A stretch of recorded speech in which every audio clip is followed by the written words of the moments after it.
और यहाँ पे उपस्थित सारे शिक्षकगण और प्यारे बच्चों और उनके अभिभावक और जो भी यहाँ पर उपस्थित हैं, एसएमसी अध्यक्ष साहब, सभी लोगों का हार्दिक स्वागत और अभिनंदन करती हूँ।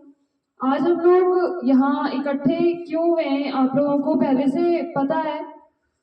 प्रकृति नमन दिवस जो हमने बसंत पंचमी हम लोग हर साल मनाते हैं, इस बार हम लोगों ने संकल्प लिया है कि हम लोग प्रकृति को नमन करेंगे और इसी वर्ष नहीं, इस वर्ष से आने वाले वर्ष जो भी हम जिएंगे वो प्रकृति को नमन करेंगे। इसलिए क्योंकि प्रकृति ने जो हमें दिया है वो और किसी भी चीज से किसी भी वस्तु से हम लोग नहीं ले सकते हैं।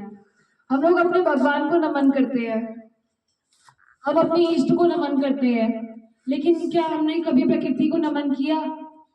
मुझे नहीं लगता कि किसी ने स्पेशली मतलब विशेष रूप से प्रकृति को नमन किया होगा।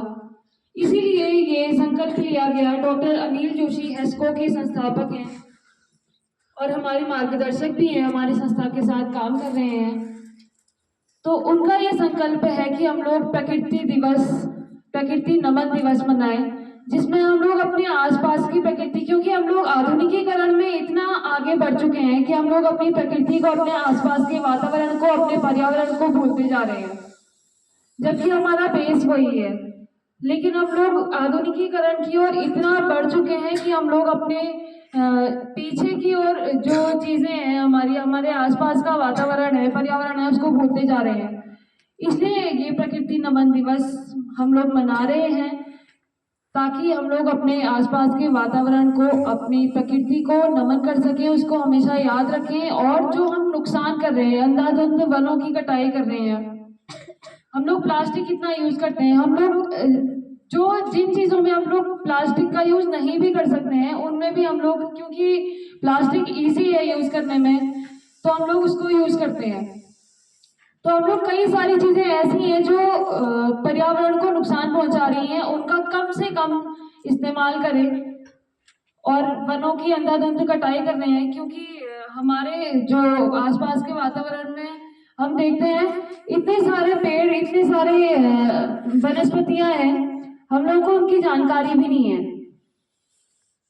तो हम लोगों को उनकी जानकारी भी लेनी है, क्योंकि आसपास के हम लोगों को पता ही नहीं है, इतनी सारी जड़ी बूटियां होती हैं हमारे आसपास के वातावरण में। ये हमारे आसपास जो पेड़ पौधे लगे हैं उनमें कई सारी जड़ी बूटियां होती हैं। बाहर से लोग आ जाते हैं और उन लोगों को इन चीजों की पहचान होती है और हम लोगों को ये पहचान नहीं होती है। तो हम लोगों को चाहिए कि हम लोग आसपास के अपनी चीजों का पहले अवलोकन करें। हमारे आसपास क्या है, हम लोग सोचते हैं कि हमारे आसपास कुछ नहीं है और हम लोग सीधे शहरीकरण की ओर जा रहे हैं।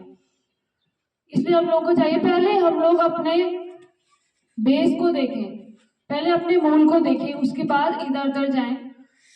आज हम लोगों ने पीला टीका लगाया है। पीला टीका क्यों लगाते हैं, चंदन क्यों लगाया जाता है, बताएगा कोई? बसंत पंचमी है, शीतलता, बसंत पंचमी के दिन पीला टीका लगाते हैं, बदलाव का भी प्रतीक है। और बसंत पंचमी के दिन इसलिए भी पीला टीका लगाते हैं। एक तो पीला टीका चंदन क्यों लगाते हैं, शांत के लिए भी लगाते हैं, ताकि हमारा दिमाग शांत रहे, इसलिए भी लगाया जाता है ना चंदन।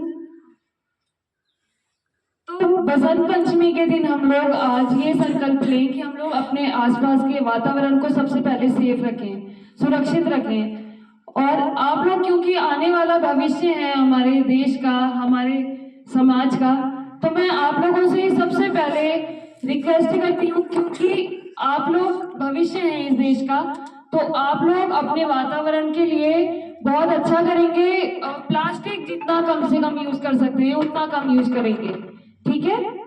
तो मैं अपनी वाणी को यहीं पर विराम देती हूँ और 24 को माइक सौंपती हूँ सर।